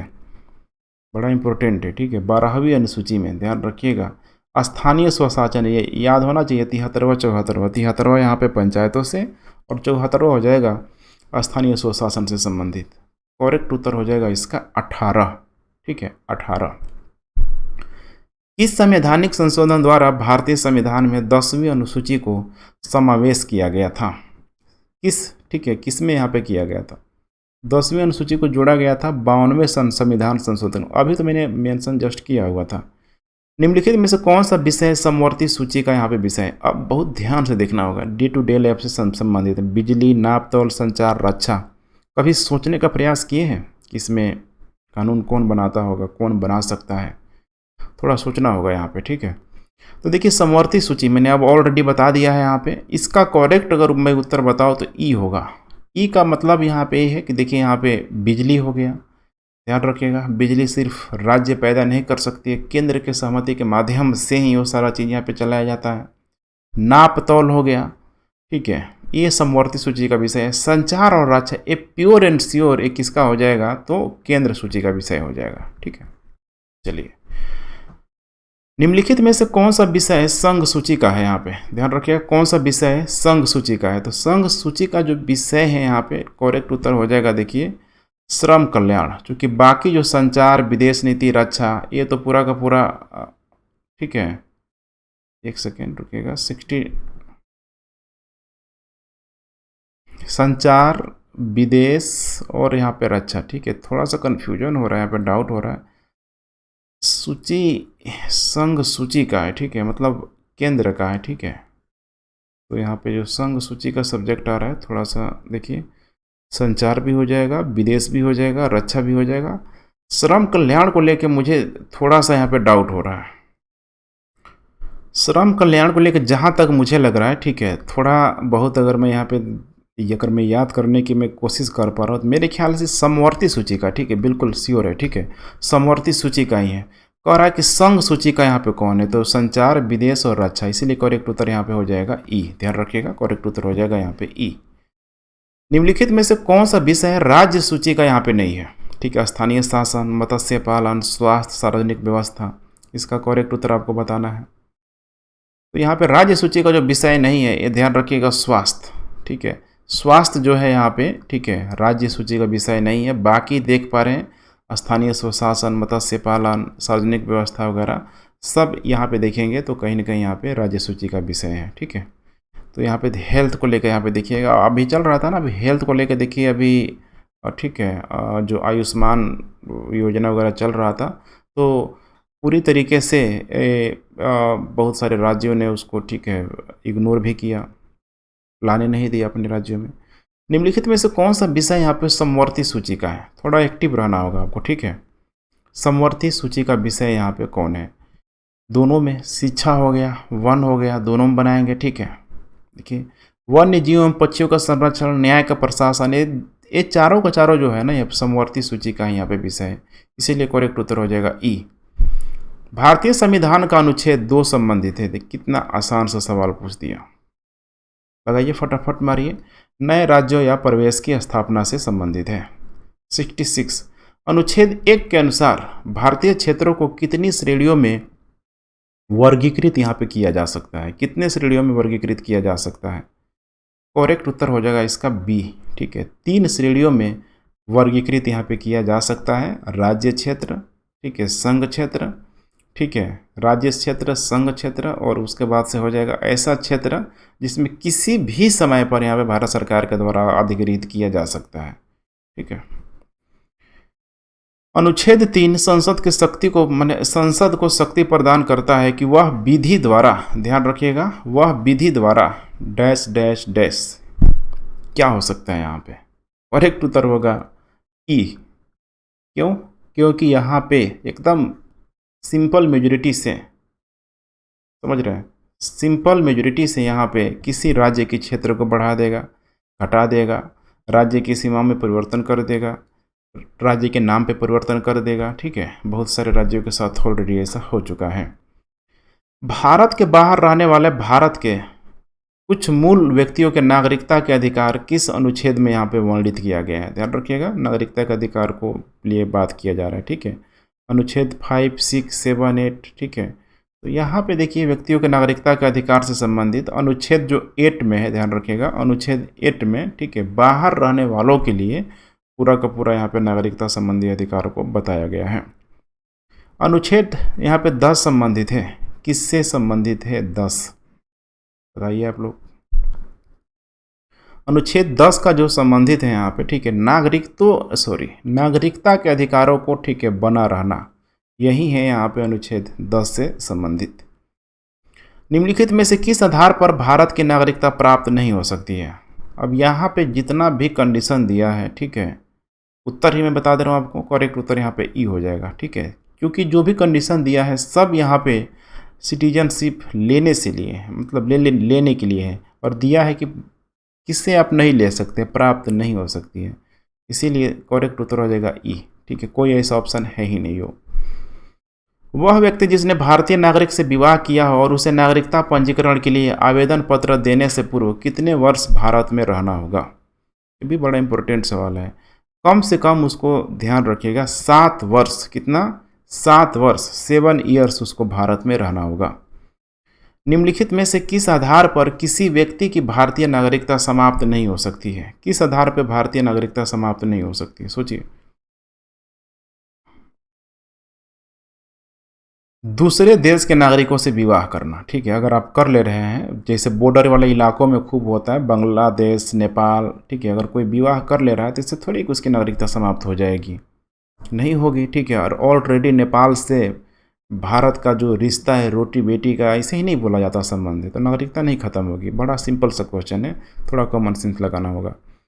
निम्नलिखित में से किस अनुच्छेद का आशय न्यायिक समीक्षा से है? ठीक है, न्यायिक समीक्षा से है, किससे है? करेक्ट उत्तर हो जाएगा अनुच्छेद 13 से। ध्यान रखिएगा, अनुच्छेद यहाँ पे 13 से। अनुच्छेद यहाँ पे 12, उसके बाद यहाँ पे भाग 3 के प्रयोजन के लिए राज्य की परिभाषा में शामिल नहीं है। क्या राज्य की परिभाषा में शामिल नहीं है? करेक्ट उत्तर हो जाएगा बी, राज्य सरकार और राज्य विधानमंडल। ध्यान रखिएगा, राज्य सरकार और राज्य विधानमंडल। किस अनुच्छेद के माध्यम से उपाधियों का अंत किया गया है? मैंने जो भी उपाधि है नहीं मतलब लगाया जा सकता है उन उपाधियों को, ठीक है। तो इसका करेक्ट उत्तर हो जाएगा अनुच्छेद 18। ध्यान रखिएगा, अनुच्छेद 18 उपाधियों का अंत है और अनुच्छेद जो 17 जो है अस्पृश्यताओं का अंत करता है।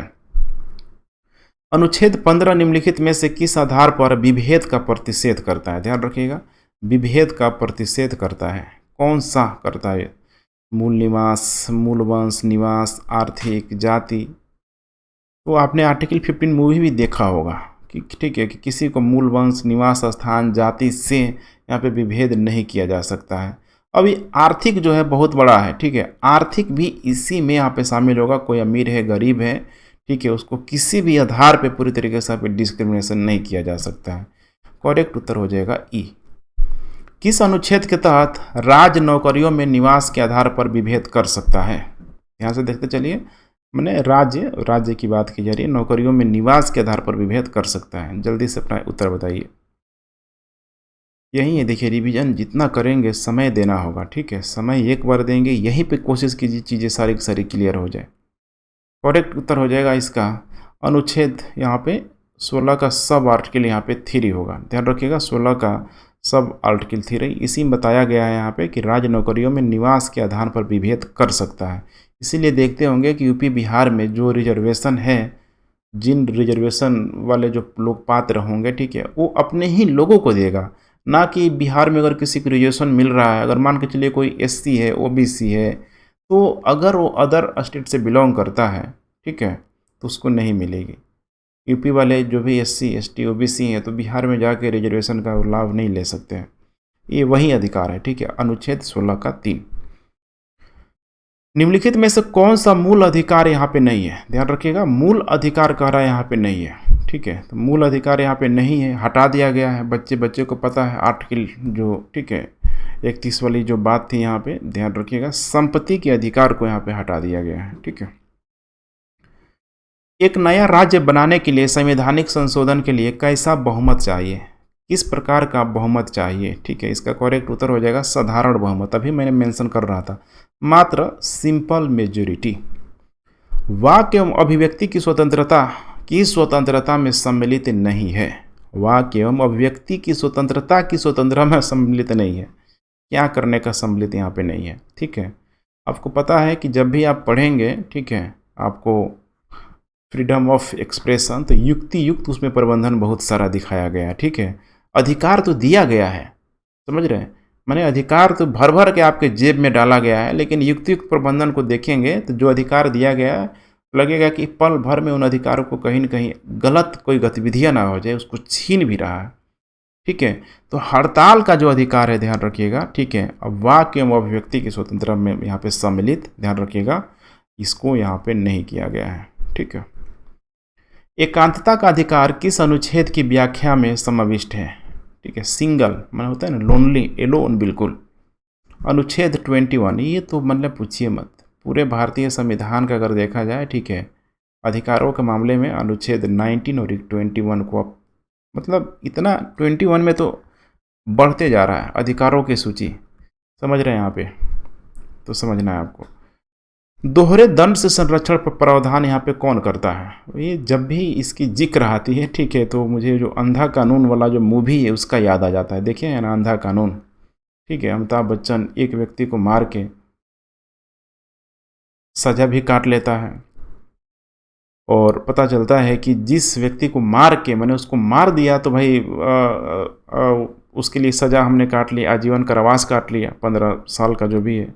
निकला तो पता चलो आदमी मरा ही नहीं है, तो उसको ले जाकर उसको, ठीक है, वो जो कोर्ट होता है, ठीक है, वहाँ पे जाकर मारता है। बड़ा कॉम्प्लिकेटेड मूवी है और अच्छा मूवी भी है, ठीक है, तो देखिएगा वैसे मूवियों को। दोहरे दंड से संरक्षण प्रदान करता है, मैंने एक ही सज़ा के, मैंने एक ही कृत्य के लिए 2 सज़ा आपको नहीं दी जा सकेगी, ठीक है। तो करेक्ट उत्तर हो जाएगा यहाँ पे अनुच्छेद, यही है आर्टिकल 22 का सब आर्टिकल यहाँ पे 2 होगा, ध्यान रखिएगा, दोहरे दंड से संरक्षण। अनुच्छेद 23 संबंधित है, किससे संबंधित है अनुच्छेद 23? सॉरी, देखिए रंग स्लिप देखिए हो जाता है ना थोड़ा, ये MCQ कराना बहुत ही मतलब जहाँ तक मुझे लगता है, ठीक है, कि वो रोमांटिसिज्म नहीं है जो मेंस में आता है। मेंस में या फिर चीज़ों को एक्सप्लेन करना, समझाना, उसमें आदमी कंफर्टेबल जोन में रहता है। इसमें बहुत ही कॉम्प्लिकेटेड हो जाता है। देखिए यहाँ पे जो बातें लिखी गई है, थोड़ा बहुत टंग स्लिप होगा तो फिर समस्या हो जाएगी आप ही लोगों को, ठीक है। फिर बोलेंगे कि गलत सर करवा दिया, ठीक है। थोड़ा सा कॉन्शियस रहिएगा, आप भी गलती नहीं होगा। अनुच्छेद 23 जो संबंधित है, किससे यहाँ पे संबंधित है? इसका करेक्ट उत्तर हो जाएगा मानव दुर्व्यापार और बलात्श्रम का, ठीक है, प्रतिषेध से अनुच्छेद 23 को संबंध है, ठीक है। कौन सा अनुच्छेद कुछ शिक्षा संस्थाओं में धार्मिक शिक्षा या धार्मिक उपासना में उपस्थित होने के बारे में स्वतंत्रता से यहाँ पे संबंधित है? कौन होगा बताइए? ये हो जाएगा अनुच्छेद 28। ध्यान रखिएगा, अनुच्छेद 28। निम्नलिखित में से किस रीट का शाब्दिक अर्थ है हम आदेश देते हैं? अब यहाँ से एक्टिव हो जाइए। रीट आ गया तो बिल्कुल एक्टिव हो जाइए। एक प्रश्न आएगा ही आएगा, मान के चलिए। तो रीट का शाब्दिक अर्थ है हम आदेश देते हैं। क्या करते हैं? हम आदेश देते हैं। तो इसका करेक्ट उत्तर हो जाएगा परमादेश। ध्यान रखिएगा, परमादेश, ठीक है। तो वो यहाँ पे, ठीक है, रीट का मतलब आपको पता ही होना चाहिए, जो भी यहाँ पे दिया गया है भारत के संविधान के द्वारा। बिल्कुल ही आप कह सकते हैं कि मील का पत्थर, यही है मील का पत्थर, ठीक है। इसी को संविधान की आत्मा भी अंबेडकर के द्वारा यहाँ पे बोला गया है। ध्यान रखिएगा, ठीक है। चलिए, कौन सी रीट सार्वजनिक निकायों, विधायों, निकायों व निजी व्यक्तियों के लिए यहाँ पे उपलब्ध नहीं है?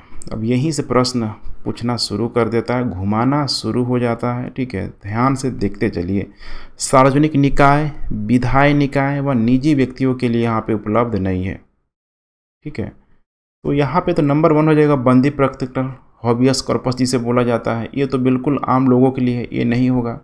प्रतिषेध और परमादेश, ध्यान रखिएगा, ये दोनों ये उपलब्ध है, ठीक है। उत्प्रेषण यहाँ पे ए उपलब्ध यहाँ पे नहीं होगा, ठीक है। तो करेक्ट उत्तर हो जाएगा यहाँ पे बी और सी अर्थात ई। ध्यान से देखते चलिए, एक प्रश्न आएगा।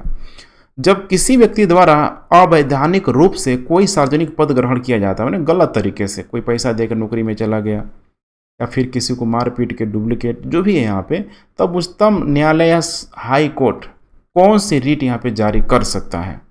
कौन सी रीट यहाँ पे जारी कर सकता है, ठीक है। उस रिट का नाम है यहाँ पे, बड़ा इंटरेस्टिंग यहाँ पे, ठीक है, रिट हो जाएगा। देखते हैं आप लोग, चलिए। बंदी प्रत्यक्षीकरण नहीं होगा, प्रतिषेध भी नहीं होगा, परमादेश भी नहीं होगा, उत्प्रेषण भी नहीं होगा, सब तो नहीं होगा। तो उपयुक्त में से कौन है? करेक्ट उत्तर ई। तो फिर होगा कौन? Quo warranto. ध्यान रखिएगा, क्यू वारंटो अर्थात अधिकार परीक्षा भी आप बोलते हैं। 5 प्रकार का रिट होता है, उसमें से लास्ट वाला अधिकार परीक्षा। बंदी प्रत्यक्षीकरण यहाँ पे रीट जारी नहीं किया जा सकता है, हॉबियस कॉर्पस, ठीक है। एक मूवी आया हुआ था अजय देवगन वाला, मुझे याद नहीं आ रहा है कौन सी मूवी, दृश्यम, ठीक है। देखिए इस दृश्यम बड़ा अच्छा से देखते हैं। एक आम आदमी भी अगर कानून को सही तरीके से जान ले तो भी उसका दुरुपयोग करता है, ठीक है। तो बहुत ज़रूरी है। बंदी प्रत्यक्षीकरण रीट जारी नहीं किया जा सकता है जब क्या नहीं हो, ठीक है। इसका करेक्ट उत्तर है गिरफ्तारी कानून सम्मत है, कार्यवाही किसी विधानमंडल या न्यायालय के अवमानना के तहत हो, न्यायालय के द्वारा गिरफ्तार का आदेश दिए जाने पर गिरफ्तारी न्यायालय के न्याय के बाहर हुई हो, ठीक है। इन चारों ही मामलों में इसको लागू नहीं किया जा सकता। करेक्ट उत्तर हो गया यहाँ पे हो जाएगा ई। संवैधानिक उपचारों का अधिकार किस अनुच्छेद में वर्णित है? इतना अच्छा सा सवाल है। ये हो जाएगा अनुच्छेद 32। यहीं से तो हम लोग अभी से रिट चिल्ला रहे हैं, यही तो है रिट। निम्नलिखित में से कौन सा मूल अधिकार भारतीय नागरिकों एवं विदेशियों दोनों को प्राप्त है? यहाँ पे कौन सा? बड़ा अच्छा सा सवाल है, इसे एकदम स्टार मार्क कीजिएगा, ये बीपीएससी पूछ सकता है ऐसे प्रश्नों को, ठीक है। चलिए इसका करेक्ट उत्तर हो जाएगा अनुच्छेद 20। ध्यान रखिएगा, अनुच्छेद 20, ठीक है।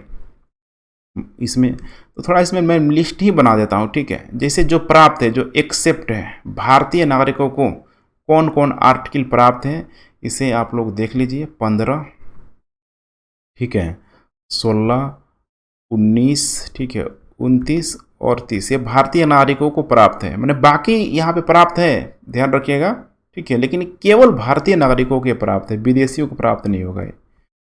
और उसके बाद डिक्लाइन में लिख दे रहा हूँ यहाँ पे, जो विदेशियों को प्राप्त है यहाँ पे, ठीक है, या एफ लिख देता हूँ फॉरेनरों को जो प्राप्त है यहाँ पे, ध्यान रखिएगा, ठीक है। लेकिन इसमें भी शत्रु देश को छोड़ के, जैसे कि इसमें 14 हो जाएगा, 20 हो जाएगा, 21 हो जाएगा, ठीक है, 22, 23, 24, 25, 26, 27, 28, ठीक है, मतलब 20 से लेके 28 तक सारा का सारा है। बीच में एक अधिकार उनको प्राप्त है 14, ठीक है, उनको 19 और 21 भारी भरकम जो आर्टिकल है प्राप्त नहीं है। कोई दिक्कत?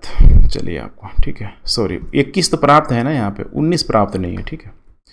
निम्नलिखित में से कौन सा मूल अधिकार, निम्नलिखित में से कौन सा मूल अधिकार केवल भारतीय नागरिकों को प्राप्त है? चलिए आप लोग बताइए, केवल भारतीय नागरिकों को प्राप्त है। तो ऊपर तो मैंने मेंशन कर ही दिया है, अब आसानी से इसे आप टिक लगा सकते हैं। केवल जो प्राप्त है यहाँ पे देखिए, अनुच्छेद 15, ध्यान रखिएगा, अनुच्छेद 15। निम्नलिखित में से कौन सा मूल अधिकार अपने पसंद के व्यक्ति से विवाह करने के अधिकार को संरक्षण प्रदान करता है? माने लव मैरिज भी आप कह सकते हैं, ठीक है। बड़ा इंपॉर्टेंट सवाल है, ठीक है। अगर आप लोग अगर इन गतिविधियों से गुजर रहे हैं तो जान लीजिए आपको कौन सा अधिकार सेव कर सकता है, ठीक है, मैंने कौन सा आर्टिकल आपको सेव कर सकता है, ठीक है। इसका करेक्ट उत्तर हो जाएगा अनुच्छेद 21। कुछ नहीं आए तो देखिए 2 आर्टिकल तो आपको आना चाहिए, 19 और 21, ठीक है। और ज़्यादातर मामलों में अगर इस तरह की सवाल का अगर पैटर्न होता है तो कोशिश कीजिए कि अनुच्छेद 21 को ही लगाएं, ठीक है। शिक्षा संस्थाओं की स्थापना और प्रशासन करने का अल्पसंख्यक वर्गों का अधिकार कौन सा अनुच्छेद यहाँ पे प्राप्त करता है? कौन सा अनुच्छेद यहाँ पे प्राप्त करता है? ये प्राप्त करता है अनुच्छेद 30, ध्यान रखिएगा, अनुच्छेद 30। नेक्स्ट, निम्नलिखित में से किस देश में दोहरी नागरिकता का प्रावधान किया गया है? ध्यान रखिएगा, दोहरी नागरिकता का प्रावधान यहाँ पे किया गया है, ड्यूअल सिटीजनशिप। बड़ा इंटरेस्टिंग कंट्री है, उस कंट्री का नाम है संयुक्त राज्य अमेरिका। भारत में सिंगल सिटीजनशिप है। बीच में, ठीक है, अक्षय कुमार का मामला काफ़ी चल रहा था कि कनाडा का नागरिकता ले लिया है। तो भारत में ऐसा है कि अगर आप किसी दूसरे देश की सिटीजनशिप को ग्रहण करते हैं तो भारत की नागरिकता ऑटोमेटिक ख़त्म हो जाएगी, ठीक है। किसी राज्य के निर्माण, वर्तमान राज्यों की सीमा में परिवर्तन के लिए कोई भी विधेयक किसकी सिफारिश के बिना संसद में प्रस्तुत यहाँ पे नहीं किया जा सकता है? किसकी सिफारिश के बिना? राष्ट्रपति। करेक्ट उत्तर हो जाएगा यहाँ पे, राष्ट्रपति की सिफारिश के बिना नहीं किया जा सकता है। निम्नलिखित में से सही सुमेलित यहाँ पे नहीं है। कौन सही सुमेलित नहीं है? थोड़ा ध्यान से देखते चलिए, बड़ा इंटरेस्टिंग सवाल है। करेक्ट उत्तर आप लोगों ने लगा लिया। चलिए, इसका करेक्ट उत्तर हो जाएगा यहाँ पे जो, ठीक है, कह रहा है कि सही सुमेलित यहाँ पे ई होगा, क्योंकि जितना भी ऑप्शन है सारा सही है। गोवा सैन्य कार्यवाही के माध्यम से मिलाया गया। गोवा में पुर्तगालियों का उस समय कंट्रोल था। गोवा उसी समय से देखेंगे तो मुक्ति दिवस भी मनाते हैं अपना।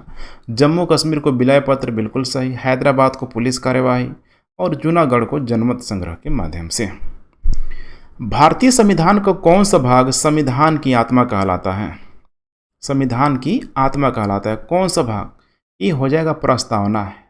अब यहाँ पे 2 चीज़ है, देखिए, एक प्रस्तावना भी आता है, ठीक है, और दूसरा जो संवैधानिक उपचार रिट भी आता है।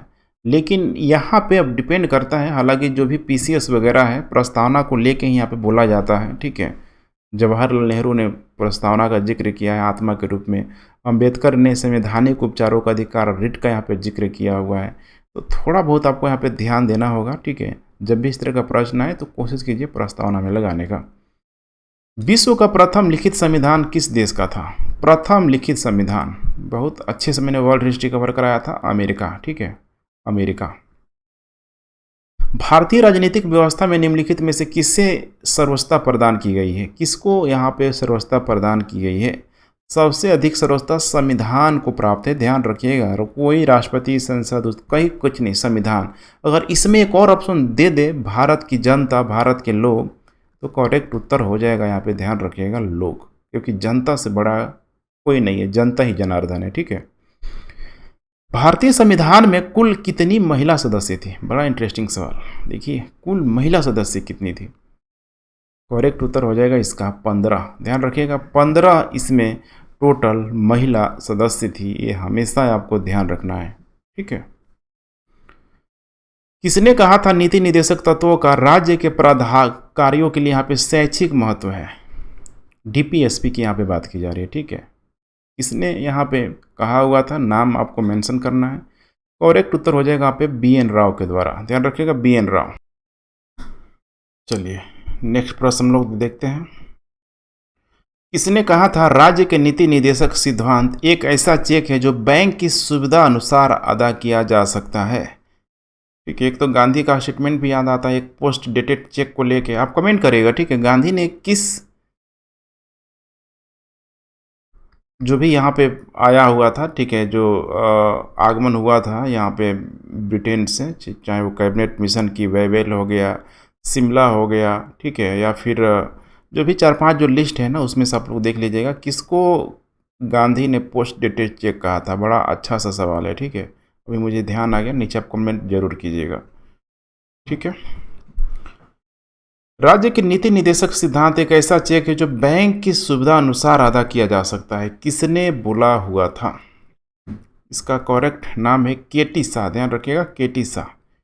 नागरिकों के लिए समान नागरिक संहिता किस अनुच्छेद में यहाँ पे दी गई है? किस अनुच्छेद में दी गई है? अनुच्छेद 44 में इसको यहाँ पे दिया गया, ध्यान रखिएगा अनुच्छेद 44 में। अनुच्छेद 48 का संबंधित है, ध्यान रखिएगा अनुच्छेद 48 का संबंधित है। किससे यह संबंधित है? चलिए आप लोग बताइए, अनुच्छेद 48 का संबंधित है, किससे है? तो पर्यावरण का संरक्षण तथा संवर्धन और वन एवं वन्य जीवों की रक्षा से संबंधित है। नेक्स्ट, अंतर्राष्ट्रीय शांति और सुरक्षा की अभिवृद्धि किस अनुच्छेद से संबंधित है? किस अनुच्छेद से संबंधित है? इसका करेक्ट उत्तर हो जाएगा अनुच्छेद 51 से इसका संबंध है, ध्यान रखिएगा, ठीक है। अंतर्राष्ट्रीय शांति और सुरक्षा की अभिवृद्धि। सहकारी समितियों के गठन, प्रबंधन और संपादन से संबंधित प्रावधान किस संवैधानिक संशोधनों द्वारा नीति निदेशक तत्वों में यहाँ पे शामिल किया गया? नीति निदेशक तत्वों में शामिल किया गया, किसके तहत इसको शामिल किया गया? करेक्ट उत्तर हो जाएगा संविधान का 97वां संविधान संशोधन। निम्नलिखित में से किस निदेशक तत्व को मूल अधिकार के अनुच्छेद 14-15 पर यहाँ पे वरीयता दी गई? 14-15 पे वरीयता दी गई। बहुत अच्छा सा प्रश्न है। इसका करेक्ट उत्तर हो जाएगा 39 का ख और 39 का ग, अर्थात ई हो जाएगा, ठीक है। 39 के ख में आप लोग थोड़ा सा जान लीजिए क्या है। तो यहाँ पे जो भी भौतिक संसाधनों का स्वामित्व को लेके सारे के सारे जो पब्लिक है उसको यहाँ पे, ठीक है, प्रावधान किया गया है। और उसी तरीके से यहाँ पे 39 जो ग है, ठीक है, इसमें भी जो भी यहाँ पे उत्पादन साधन का, ठीक है, मैंने एक तरीके से कह सकते हैं सर्वसाधारण के लिए, जो आम जनता के लोगों के लिए यहाँ पे दिया गया है। निम्नलिखित में से कौन सा सही सुमेलित यहाँ पे नहीं है? चलिए कमेंट करिए आप लोग, सही सुमेलित यहाँ पे नहीं है, ठीक है। तो यहाँ पे जितना भी ऑप्शन देख रहे हैं 40, 41, 44, 48 सारे के सारे सही सुमेलित है। जैसे 40 का संबंध ग्राम पंचायतों का गठन, अनुच्छेद 41 का कुछ दशाओं में काम, शिक्षा और लोक सहायता पाने का अधिकार, अनुच्छेद 44 में कृषि एवं पशुपालन का गठन और अनुच्छेद 48 में नागरिकों के लिए समान नागरिक संहिता। सारा का सारा ऑप्शन सही है। राज्य के नीति निदेशक सिद्धांतों में से वह जिसके बारे में संविधान शांत है, यानी क्या है, मौन है, यहाँ पे कौन सा है? यहाँ पे तो मौन है, देखिए उसके लिए लेके यहाँ पे प्रौढ़ शिक्षा, ध्यान रखिएगा, प्रौढ़ शिक्षा को लेके बिल्कुल ही यहाँ पे संविधान यहाँ पे शांत है, ठीक है। आप लोग ध्यान रखिएगा नीति निदेशक, बाकी सब तो नीति निदेशक में आएगा ही आएगा। निम्नलिखित में से कौन सा गांधीवादी निदेशक तत्व यहाँ पे नहीं है? देखिए गांधीवादी जो निदेशक तत्व यहाँ पे नहीं है, क्या होगा? करेक्ट उत्तर यहाँ पे हो जाएगा, देख पा रहे, ठीक है, देखते चलिए। करेक्ट उत्तर यहाँ पे हो जाएगा सामान्य न्याय और निःशुल्क विधिक सहायता, ध्यान रखिएगा, सामान्य न्याय और विधिक सहायता, ठीक है। निम्नलिखित में से कौन सा समाजवादी निदेशक तत्व यहाँ पे नहीं है? यहाँ भी आपको सोच के बताना है, ठीक है, कौन सा यहाँ पे नहीं है, ठीक है। तो करेक्ट उत्तर हो जाएगा अनुच्छेद 43 का ख, ठीक है, समाजवादी निदेशक तत्व 43 का ख, ठीक है। बाकी सब 38 हो गया, 39 हो गया, 43 हो गया, सब ये समाजवादी निदेशक तत्व के रूप में यहाँ पे मौजूद है। निम्नलिखित में से कौन सा उदारवादी निदेशक तत्व यहाँ पे नहीं है? देखिए कितना कॉम्प्लिकेटेड प्रश्न इधर, ठीक है, पूछ रहा है। कह रहा है कि उदारवादी निदेशक तत्व यहाँ पे नहीं है। क्या हो जाएगा उत्तर? कार्यपालिका से न्यायपालिका का पृथक्करण। ध्यान रखिएगा, कार्यपालिका से न्यायपालिका का पृथक्करण यही है, नहीं है। निम्नलिखित में से कौन सा गांधीवादी तथा उदारवादी निदेशक तत्व है? गांधीवादी तथा उदारवादी निदेशक तत्व है। क्या हो जाएगा? करेक्ट उत्तर हो जाएगा कृषि और पशुपालन का संगठन। कृषि और पशुपालन का संगठन। भारत में संसदीय शासन प्रणाली है क्योंकि, क्यों है संसदीय शासन प्रणाली? करेक्ट उत्तर हो जाएगा क्योंकि मंत्री परिषद जो है लोकसभा के प्रति, ध्यान रखिएगा, मंत्री जो परिषद है लोकसभा के प्रति पूरी के पूरी यहाँ पे, ठीक है, उत्तरदायी है। ठीक है, जबकि अध्यक्षीय शासन व्यवस्था में देखेंगे उत्तरदायी यहाँ पे नहीं होता है, जैसे कि अमेरिका की बात कर ले। निम्नलिखित में से कौन सी भारत में संसदीय प्रणाली की विशेषता नहीं है? देखिए संसदीय प्रणाली की विशेषता नहीं है, तो यहाँ पे करेक्ट उत्तर हो जाएगा बी, दोनों सदनों का विघटन। ये संसदीय प्रणाली का, ठीक है, व्यवस्था में विशेषता नहीं है। एक होता है लोकसभा, राज्यसभा। लोकसभा का विघटन होगा, राज्यसभा का विघटन किसी भी परिस्थिति में नहीं हो सकता है। सही सुमेलित कह रहा है कि यहाँ पे नहीं है, सोच के बताइए आप लोग। सही सुमेलित नहीं है। नंबर 1 पहला ही स्टेटमेंट यहाँ पे जो है, ठीक है, करेक्ट है, यही सही सुमेलित नहीं है।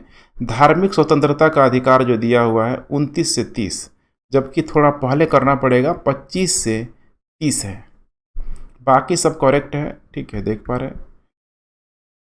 निम्नलिखित में से सबसे अंत में गठित राज्य कौन सा है? अभी तो बहुत ही आसान सा सवाल हो जाएगा, ठीक है, तेलंगाना। अभी जो बना हुआ था तेलंगाना 2 जून, ठीक है, 2014 को ही यहाँ पे आंध्र प्रदेश से अलग हुआ था।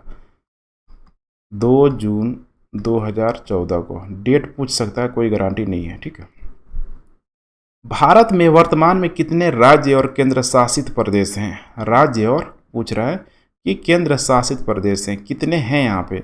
करेक्ट उत्तर हो जाएगा 28 राज्य और 8 केंद्र शासित प्रदेश हैं। भारतीय संविधान के राज्य के नीति निर्देशक तत्वों को किस देश से यहाँ पे लिया गया है? ध्यान रखिएगा, राज्य के नीति निर्देशक तत्वों को आयरलैंड से, बड़ा इंपॉर्टेंट सवाल है, आयरलैंड। आईपीसी की किस धारा के अनुसार आत्महत्या एक दंडनीय अपराध है? मर्डर टू अटेम्प्ट, समझिए यहाँ पे, सॉरी, मर्डर नहीं होगा यहाँ पे, ठीक है, देख रहे हैं, आत्महत्या एक दंडनीय अपराध है। ठीक है, सेल्फ यहाँ पे कह सकते हैं, ठीक है, सेल्फ।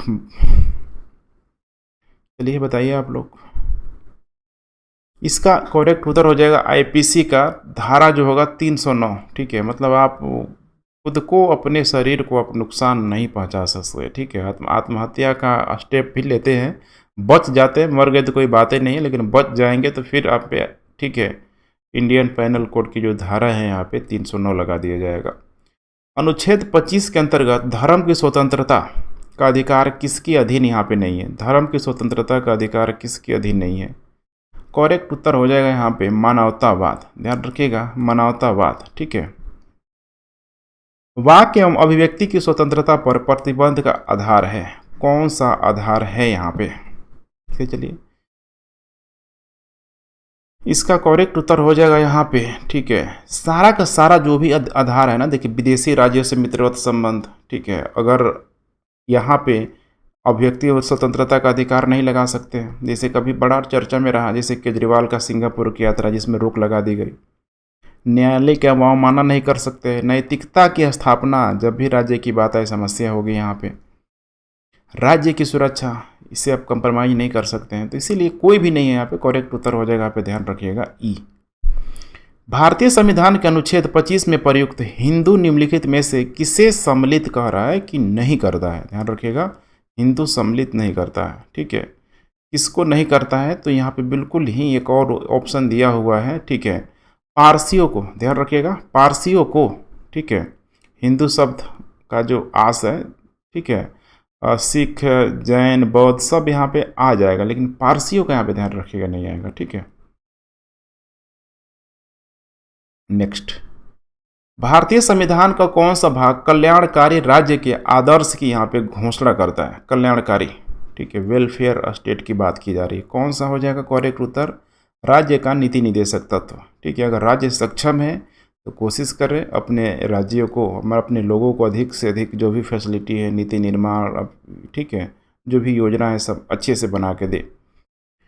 ग्रामों में कुटीर उद्योगों को व्यक्तित्व या सहकारी आधार पर बढ़ाने का प्रयास किया जाए। किस अनुच्छेद में इस चीज़ को यहाँ पे दिया गया है, किस अनुच्छेद में दिया गया है? अनुच्छेद हो जाएगा 43 में इसको मेंशन किया गया है। नीति निदेशक तत्वों के संदर्भ में गलत कथन यहाँ पे पूछ रहा है। गलत कथन यहाँ पे कौन होगा? ध्यान से आप लोग देखते चलिए, गलत कथन यहाँ पे कौन होगा? करेक्ट उत्तर हो जाएगा ये अपनी प्रकृति में क्या है? न्यायोचित है। भारतीय संविधान में मूल कर्तव्यों को किस समिति की अनुशंसाओं के आधार पर यहाँ पे जोड़ा गया था? किस समिति की अनुशंसाओं के आधार पर यहाँ पे जोड़ा गया था? ठीक है, बताना है। करेक्ट उत्तर इसका हो जाएगा स्वर्ण सिंह समिति के अनुशंसा के आधार पर इसको जोड़ा गया था। मूल कर्तव्यों को किस संविधान संशोधन अधिनियम के माध्यम से संविधान में शामिल किया गया? किसके माध्यम से शामिल किया गया? करेक्ट उत्तर हो जाएगा 42वें संविधान संशोधन। ध्यान रखिएगा, 42वें संविधान संशोधन 1976 में किया गया था। ठीक है, और इसी में क्या किया गया था? तो भाग जो 4 है, 4 के क में, ठीक है, अनुच्छेद 51 को शामिल कर लिया गया था। मूल कर्तव्य संविधान के किस भाग में वर्णित है? देखिए, मूल कर्तव्य संविधान के किस भाग में वर्णित है? इसका करेक्ट उत्तर हो जाएगा सी, भाग 4 के क में इसको शामिल किया गया है। वर्तमान में मूल कर्तव्यों की कह रहा है कि संख्या कितनी है, बताना है आपको। मूल कर्तव्यों की संख्या कितनी है? करेक्ट उत्तर हो जाएगा 11। अभी टोटल 11 है यहाँ पे। मूल कर्तव्यों को कहाँ से लिया गया है? बड़ा आसान सा सवाल है। ठीक है, मूल कर्तव्यों को कहाँ से लिया गया है? ठीक है, इसको लिया गया है यहाँ पे रूस से। यहाँ पे ध्यान रखिएगा, पूर्व जो सोवियत संघ था, यूएसएसआर, वहाँ से लिया गया है। मूल कर्तव्यों के संदर्भ में सही कथन यहाँ पे पूछ रहा है कि कौन है? ध्यान रखिएगा, सही कथन पूछ रहा है कि कौन होगा। करेक्ट उत्तर हो जाएगा केवल भारतीय नागरिकों के लिए है। केवल और केवल भारतीय नागरिकों के लिए है। ठीक है, मूल कर्तव्यों में अंतिम बार कब संशोधन किया गया था? ये भी बड़ा इंपॉर्टेंट सवाल है। अंतिम बार जो संशोधन किया गया था 2011 में, ध्यान रखिएगा 2011 में यहाँ पे संशोधन किया गया था। ठीक है, कौन सा संविधान संशोधन था? ध्यान रखिएगा 86वें संविधान संशोधन 2002 के माध्यम से इसमें जोड़ा गया था। इसमें क्या था? तो 6 वर्ष से लेकर 14 वर्ष की आयु वाले जो बच्चे हैं, ठीक है, उन लोगों के लिए यहाँ पे शिक्षा के अवसर को यहाँ पे जोड़ा गया था। फंडामेंटल राइट के तहत यहाँ पे जोड़ा गया था। ठीक है, भारतीय संविधान के अंतर्गत निम्नलिखित में से कौन सा कह रहा है कि मूल कर्तव्य यहाँ पे नहीं है? ध्यान रखिएगा, मूल कर्तव्य यहाँ पे क्या है? नहीं है। ठीक है, करेक्ट उत्तर है यहाँ पे लोक चुनाव में मतदान करना। ठीक है, लोक चुनावों में कह रहा है कि नंबर 1 यहाँ पे क्या हो जाएगा? मतदान करना। ठीक है, ये मन करे करिए, मन नहीं मन करे मत करिए, कोई दिक्कत नहीं है। लेकिन बाकी जो ये चीज़ है सारा का सारा ये मूल अधिकार में मूल कर्तव्य में, फंडामेंटल ड्यूटी में इसको शामिल किया गया है।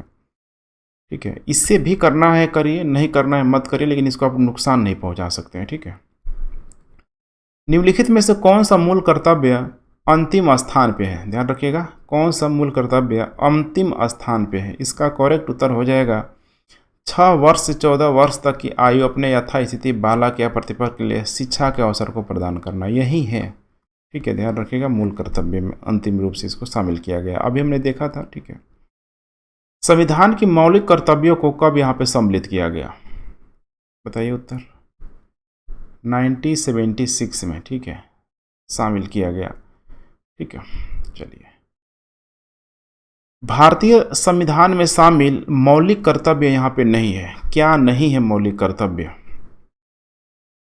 करेक्ट उत्तर हो जाएगा अनिवार्य सैन्य सेवा। ये जो है अनिवार्य सैन्य सेवा, ये मौलिक कर्तव्य में शामिल नहीं है। संविधान का पालन करें, उसके आदर्शों, संस्थाओं, राष्ट्रध्वज और राष्ट्रगान का आदर करें। मूल कर्तव्यों को किस स्थान पर यहाँ पे रखा गया है? ध्यान रखिएगा, मूल कर्तव्य को किस स्थान पे रखा गया है? पहले स्थान पे, पहले ही स्थान पे इसको रखा गया है। पहले भारतीय सिविल सेवक यहाँ पे कौन थे? बड़ा इंपॉर्टेंट सवाल है। ठीक है, पहले भारतीय जो सिविल जो सेवक थे सत्येंद्र नाथ यहाँ पे टैगोर थे। 1863 में ये चयनित हुए थे। दूसरा भी नाम पूछ सकता है, ध्यान रखिएगा। ठीक है, रमेश दत्त, ध्यान रखिएगा, रमेश दत्त, ये कब हुए थे? 1869 में। ठीक है। किस अधिनियम के द्वारा कंपनी का भारतीय व्यापार पर एकाधिकार यहाँ पे समाप्त हो गया? ये भी बहुत इंपॉर्टेंट सवाल है। भारतीय व्यापार पर एकाधिकार समाप्त हो गया। वो अधिकार का वो चार्टर का नाम है 1813 का चार्टर अधिनियम।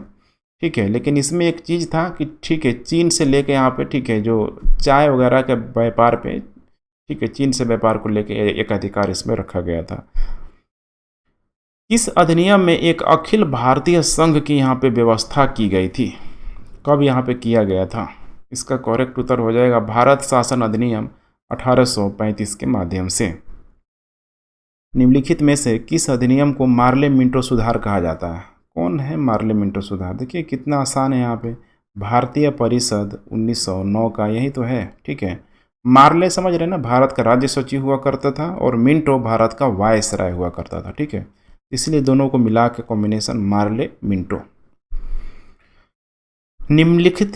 भारतीय संविधान में निम्नलिखित कहाँ करा? निम्नलिखित में ठीक है, थोड़ा सा सेंटेंस गलत कर दिया। निम्नलिखित प्रिंटिंग मिस्टेक है। कहाँ पर केंद्र राज्य के मध्य शक्तियों का विभाजन किया गया है?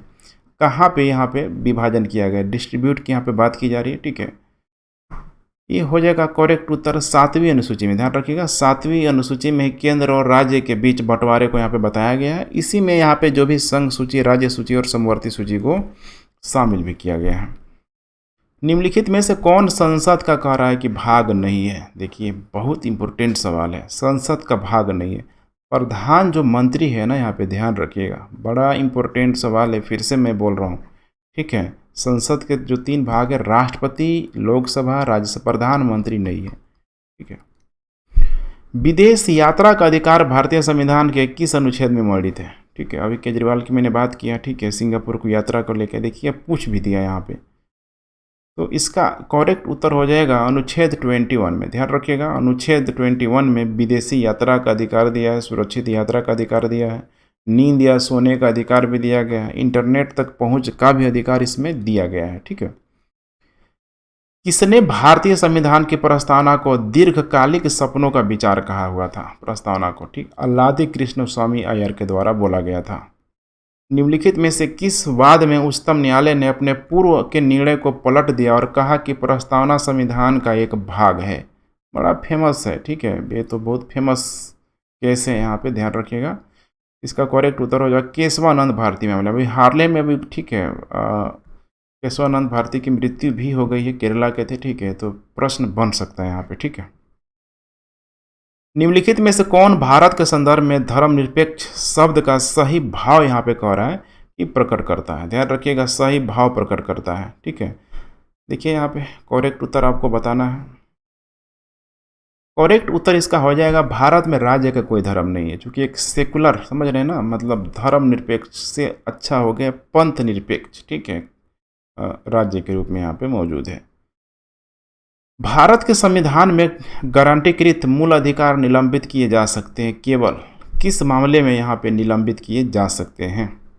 ठीक है। इसका करेक्ट उत्तर हो जाएगा राष्ट्रीय आपातकाल उद्घोषणा के माध्यम से मूल अधिकार ठीक है निलंबित किए जा सकते हैं। ठीक है। ध्यान रखिएगा।